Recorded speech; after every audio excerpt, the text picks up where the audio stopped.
This is Common Sense Radio. Straightforward and no excuses. All right. Come on now. This is the Steve Gruber Show.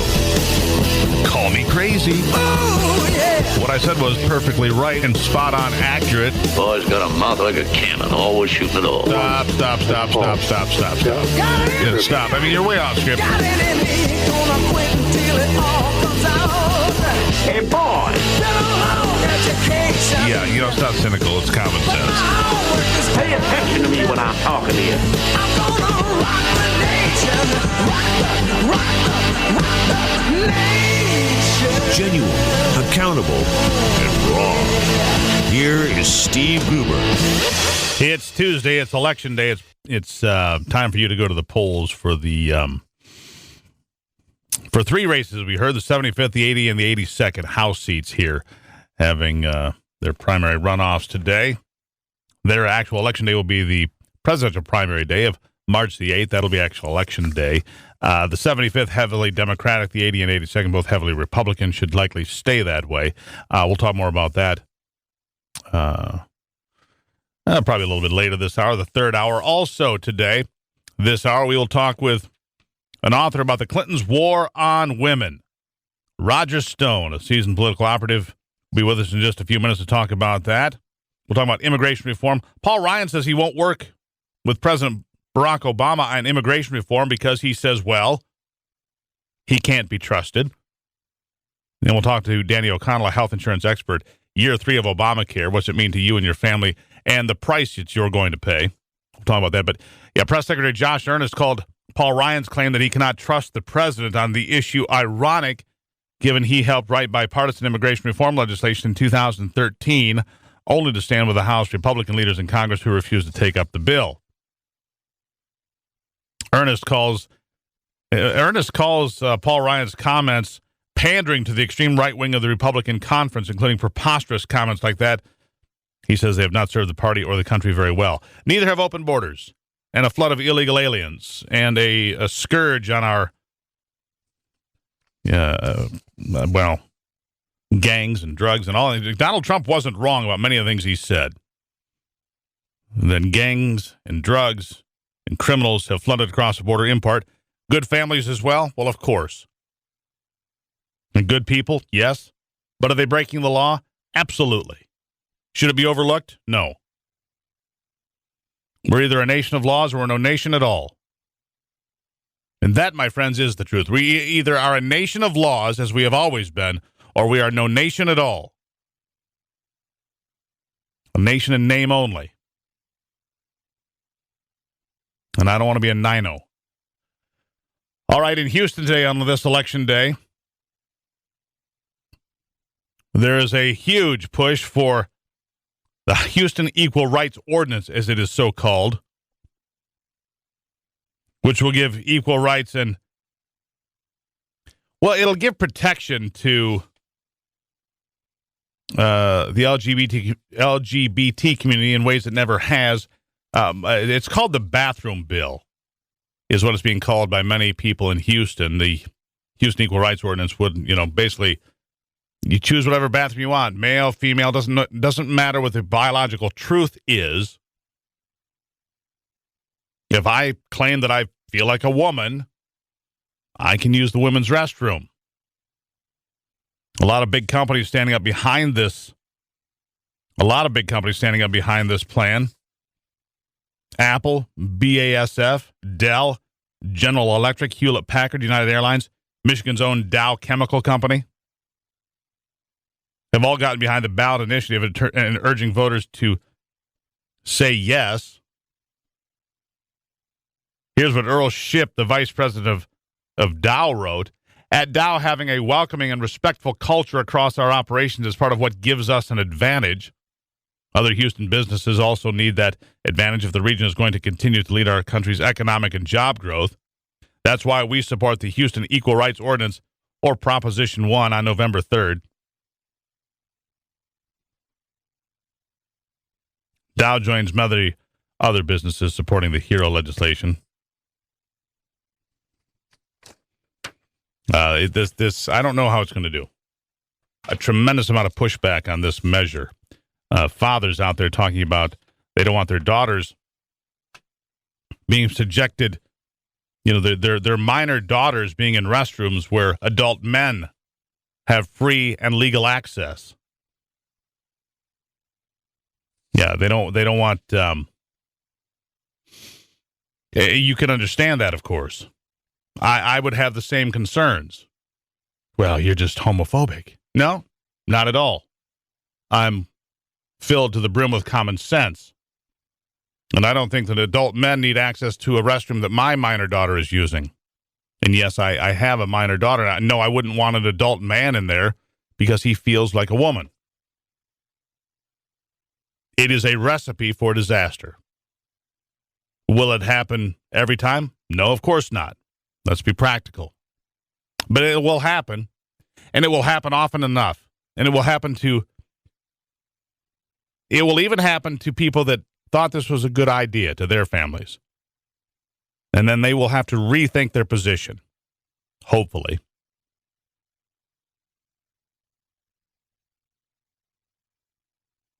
It's a strange day and age we live in, isn't it? It's a strange day and age we live in, without question. Where we spend our time debating whether or not men should be allowed in the women's room. That's our big, concern these days, whether men should be allowed in the women's room and women in the men's room. The Middle East is collapsing upon itself. Terrorists may have blown a Russian jetliner out of the sky over Egypt. We're being targeted by terrorists here at home in lone wolf attacks. And yet we spend hours, days, months talking about grown men going into the women's room. Other things to discuss today include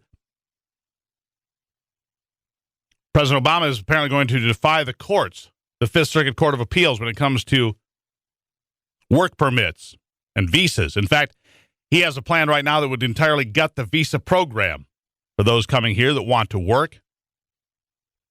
Apparently, the president has decided to use executive action to sidestep a decision by the Fifth U.S. Circuit Court of Appeals that placed a moratorium on his short-term amnesty program.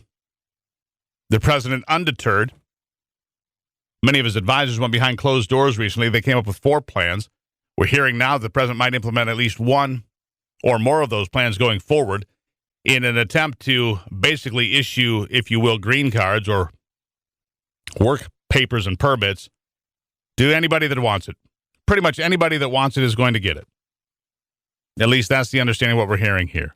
Again, I come back to a nation without laws is no nation at all. And you have a president that doesn't respect the rule of law or how our government is supposed to work or checks and balances or the separation of powers or any of those fundamental keys that made America different, that made America better, that made America exceptional. But these leaked Department of Homeland Security memos show that Obama plans to circumvent the DAPA injunction. You'll be hearing a lot more about this in the days to come, I can assure you. You heard it first, though, on the Steve Gruber Show.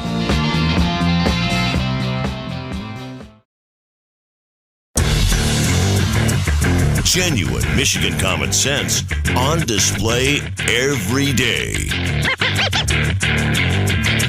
All righty, it is Tuesday, the 3rd of November. Real quickly to the phone lines, we got Mark in Grand Rapids checking in. Go.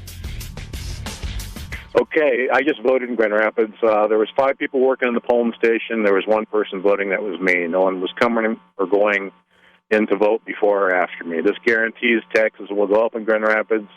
They'll get another $175 million, and the schools will still have more than a 50% dropout rate. I don't know. Some things never change, Mark. Well, I appreciate you voting, my friend.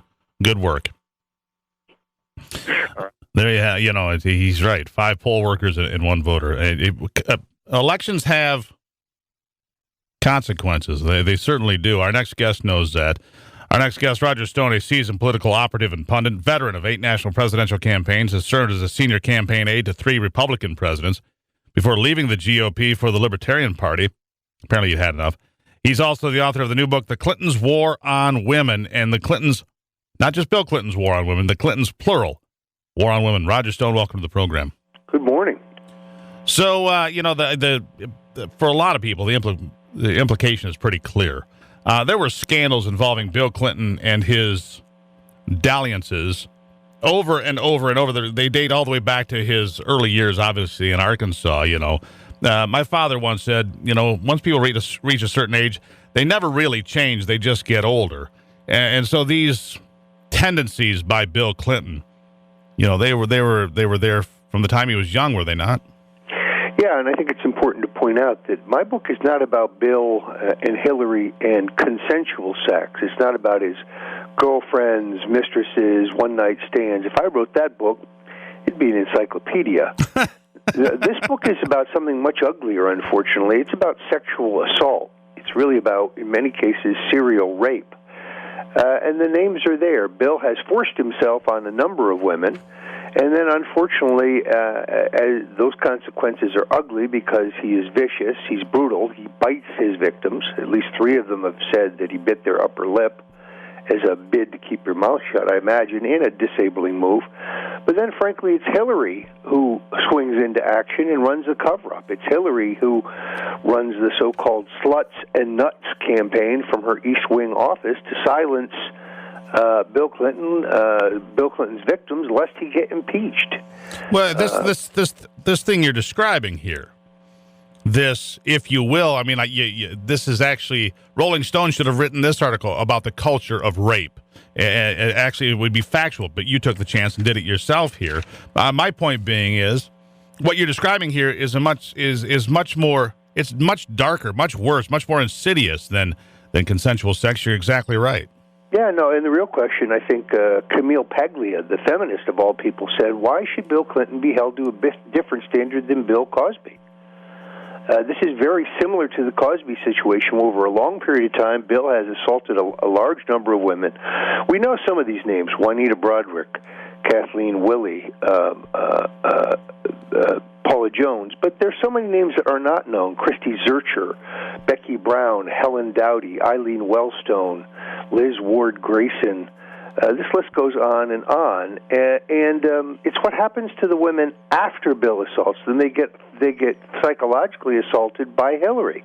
Hillary is the one who hires the heavy-handed private detectives Jack Palladino, Anthony Pellicano, Ivan Duda, and then the next thing you know, these women's homes are being broken into, their windshields are being slashed, their car tires are being slashed, their windshields are being broken, their children are being threatened, their pets are being killed, they're being stalked, they're being followed.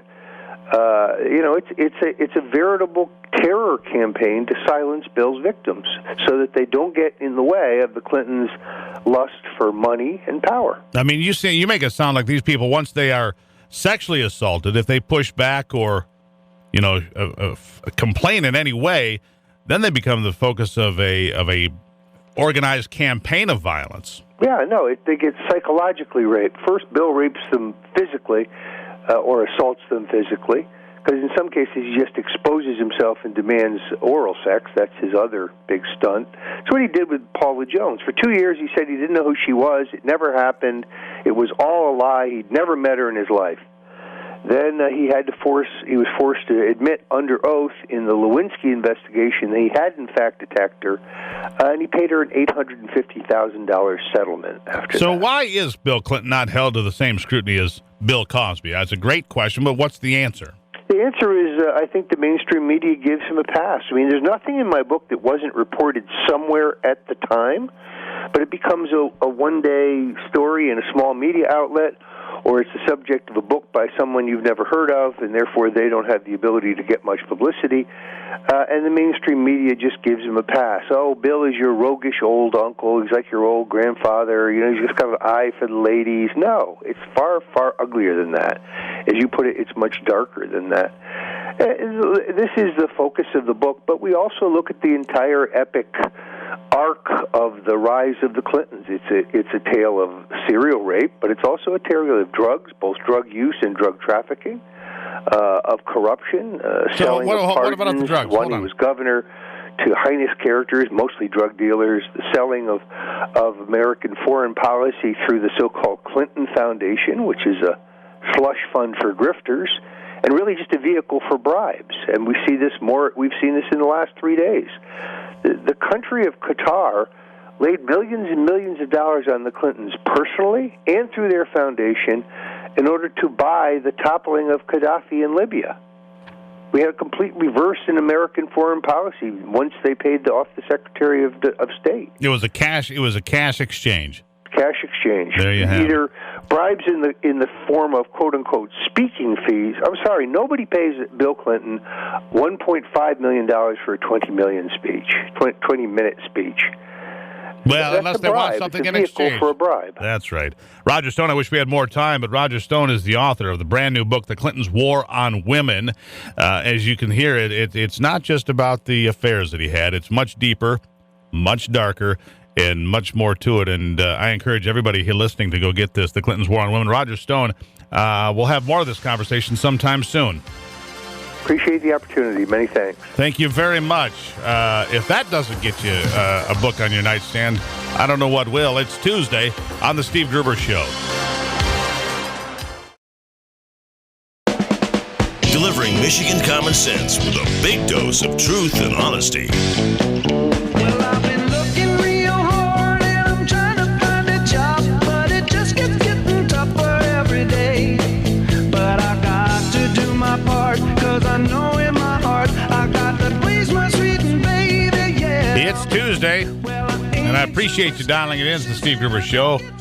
Your phone calls are welcome on the Common Sense Hotline, 888-900-9966, 888-900-9966. Self-employed accountant Fred Eimel of Oklahoma buys insurance for his family through the Obamacare health insurance marketplace. He is one of millions that just learned his premiums are going up. His premiums are going from $1,100 a month to $1,700 a month. Can you believe that?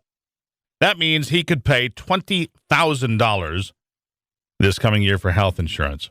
He is one of millions getting the sticker shock of their lives. Remember, you're going to save $2,500. The only way the Affordable Care Act works for you financially is if you're broke. Danny O'Connell here, a health insurance expert. Year 3, Danny, a lot of folks are going to get slapped right on the end of the nose like a dog with a rolled-up newspaper, if I'm not mistaken. Yeah, good morning. There's 3 real aspects to this that you got to be aware of. First of all, the premium increases are going up at an exceeding rate. Secondly, if you were eligible for a subsidy, is my subsidy still going to go up at the same rate that my premium is going to go up? And half the people in year 1 who are eligible for subsidy actually owed money back out of that thing. They didn't actually get the full amount that they were promised. And then finally, the thing is kind of like a hidden cost increase here, is you got to look each year at what changes are going on to your plan. So the out-of-pockets typically go up and are going up a little bit this year, meaning you're going to have to pay more out-of-pocket, even if you think you have the same type of plan. You have fewer providers you can go see, less access to people that you do want to see. So those are some of the changes when you kind of talk about cost that go into this.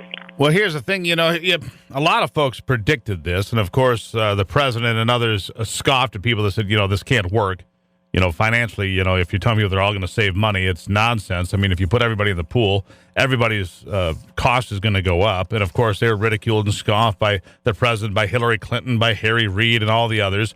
And my question is this: some places they're going to see their rates go up more than others. And the guy that I just talked about from Oklahoma, that was a CBS News report. So the mainstream media is actually picking up on this now and focusing on this. But we're going into 2016. We're going into a presidential election year when Obama's not on the ballot, and his programs and so forth are going to be crushing people in their wallets. Will it have an impact at the ballot box? You think that it probably will. And, a couple of years ago, there's a reason why they delayed open enrollment until a week after elections, because they didn't want people to see these premiums until after they had voted. Next year, it's going to affect even more people, because there's a lot of groups and employers nationally that have been able to keep their coverage up until this point. They're going to be facing those same types of increases come 2016 potentially and beyond. And here's the other big thing that's out there for for those that supported Barack Obama in large numbers, in droves, the unions, because the unions are now facing this stifling tax called the Cadillac tax on these fancy coverage plans that they have. They're not going to be exempt any longer. They're going to have to pony up, frankly. Yeah, that's what everybody's fighting for, and we're hoping that part actually gets repealed. Because when they built that Cadillac tax, they didn't index it according to the increasing cost of health care. So essentially, every plan will be a Cadillac plan, even most catastrophic. No, hold on. Danny, and we're on the line with Danny O'Connell, a health insurance expert. You're saying that they missed it. It was a mistake. I don't think so. They knew that it was going to be expensive. They needed to tax everyone to make it work. And if you don't tax everyone, it can't work financially. So you're giving them the benefit of the doubt. I don't. Well, I'm not giving them the benefit of the doubt. I'm saying they didn't know what they were doing. Well, that's true. When they came up with that Cadillac tax, they didn't properly index it against the inflation of healthcare. But see, my point is they did know what they were doing. They knew exactly what they were doing to drill everybody, to drill you, me, everybody listening, the poor sucker in Oklahoma who's going to go. He's going to pay $1,700 a month for health insurance for a family. I mean, who can pay $20,000 or $25,000 or $30,000 a year for basic health care coverage? I mean, here's the whole thing. The one thing Obamacare certainly didn't do, and I'm sure you understand this, it didn't address cost. All it did is create a different mechanism by which we pay and pay and pay.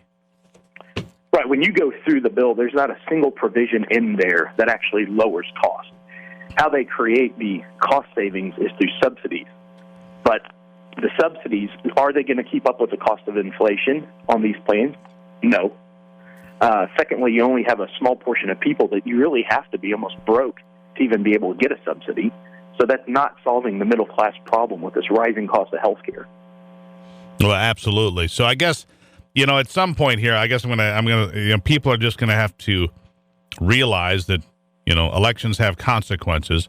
I wonder if this will be something that turns against Hillary Clinton or whoever becomes the Democratic nominee. At this point, it looks like it's going to be Hillary. And so my question back to you, Danny, is this: are there certain states that could be swing states that are going to get punished more financially than other states that could be the key to changing the outcome of an election? That's a great question. And you look at states potentially like Ohio, places that do go back and forth.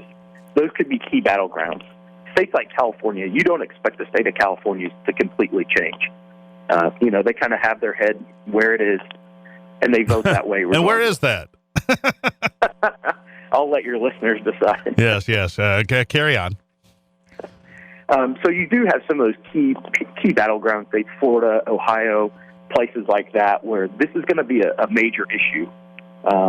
And you just have to hope and figure that people are going to start realizing this, and when they go into that ballot and cast their vote, they take that into consideration instead of just blindly kind of following, well, you got to pass it to see what's in it and just trust us mentality. Yeah, well, I don't trust them. I don't think they've done us right, but I still come back to, whether it's a state like New Hampshire with 4 electoral votes, if people in New Hampshire get punished financially, will it put them over to the Republican side?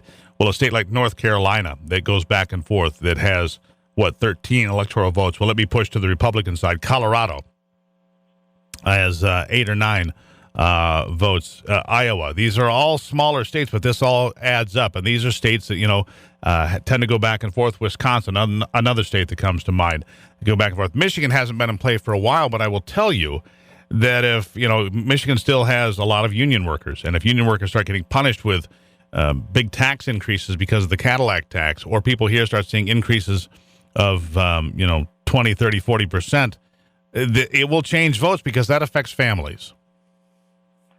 It certainly does. And now you've gone to a system where before a family may be paying $300, $350 to insure their children, whether it be 1 or 5. Now you're going to a system where you charge per child. Additionally, you pay for the first 3 children who are minors, and then those kids that are off in college. There is no cap, and you're being charged like an employee-only rate to an employer. So there's very real instances of people's costs just to cover their kids going up by a factor of 4. Yeah, there you go. All right.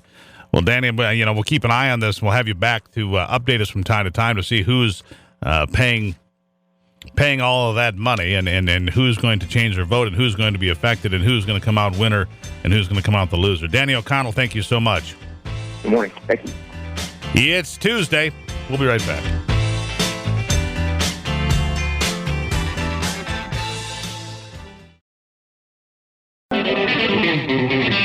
Taking a closer look at the stories that affect you most with a big dose of common sense.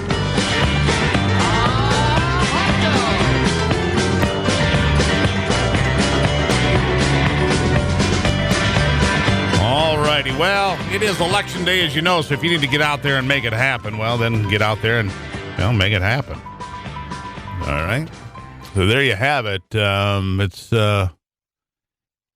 day for you to get out there. A lot of millages and money issues out there. 83 counties across the state, and most of them have something going on when it comes to getting money from you and spending more money. Paul Ryan, speaking of politics, says he won't work with the president on immigration reform. He said in a series of televised interviews that he just can't trust. I just can't. Look, I think it would be a ridiculous notion to try and work on an issue like this with the president we simply cannot trust on this issue. See, so Ryan's already ahead of John Boehner. He gets it.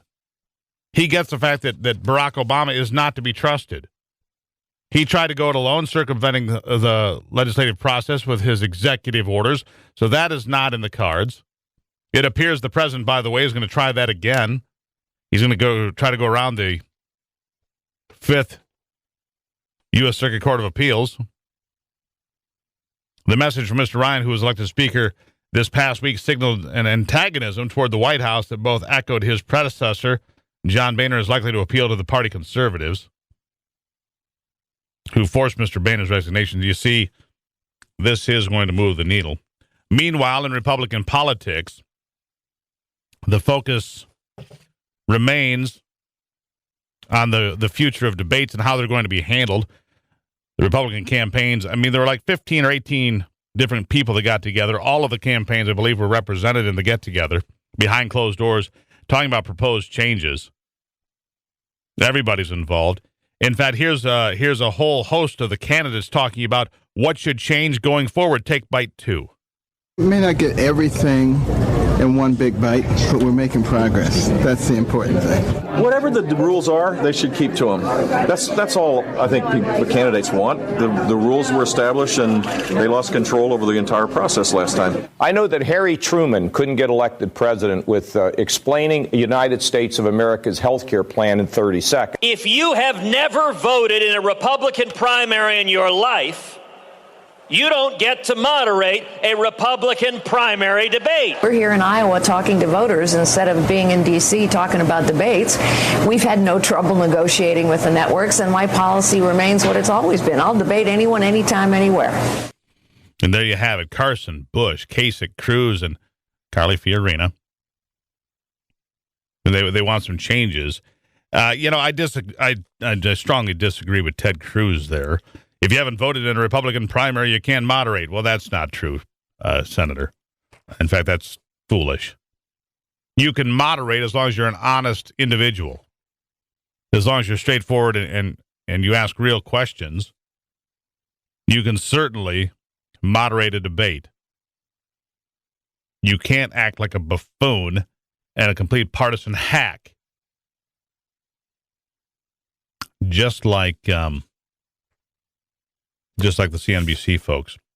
On another front, President Obama yesterday did announce a series of initiatives that will help those that have just gotten released from prison. Ex-cons will be helped as they rejoin society, according to the administration, that noted 600,000 Americans are released from prison each year, and more resources for rehabilitation are necessary to keep them from going back to prison. Listen to this.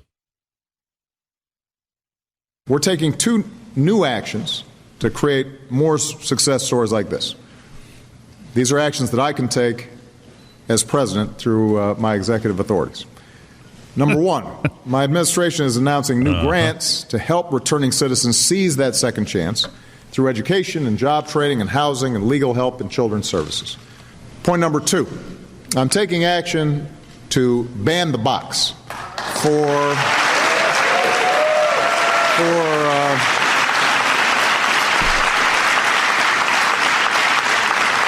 for the most competitive jobs at federal agencies. Now, the federal government is a big employer, as you know. And like a lot of big employers, on many job applications, there's a box that asks if you have a criminal record. If you answer yes, then a lot of times you're not getting a call back. And we're going to do our part in changing this. The federal government, I believe, should not use criminal history to screen out applicants before we even look at their qualifications. We can't dismiss people out of hand simply because of a mistake that they made in the past. Unless I chuckled there because there is no action, no move, no initiative the president thinks he's precluded from. He thinks he can do everything by executive action. He doesn't. He finds Congress to be just a cute annoyance. Well, at least he did until Paul Ryan came along. It seems that Paul Ryan will actually stand up and say, now hold on. That's about enough of that. And I failed to mention here, post-debate, Marco Rubio's numbers are off like a shot. Off like a shot. He's skyrocketing in New Hampshire. Ted Cruz has moved into third place in Iowa. Those are the two guys that most people feel did the very best. I think the consensus is that Rubio and Cruz had good nights, as did Chris Christie. Those are the three guys that, came out on top in debate number 3, I would say. And most of their most notable comments, well, for Cruz and Christie, came talking about those moderators from CNBC. Marco Rubio's most notable comment made to Jeb Bush after Jeb made a very awkward, stiff, poorly delivered attack on his voting record in the United States Senate that Marco filleted in front of everybody. Just absolutely filleted it in front of everybody and left it on the floor, to which Bush had no response and to which his campaign has reflected poorly, and his numbers continue to hemorrhage, frankly. All right. It is Election Day. We'll, of course, have the results for that all tomorrow. We'll talk a little bit more about it. We'll have some final thoughts and wrap things up for this Tuesday right after the break right here on The Steve Gruber Show.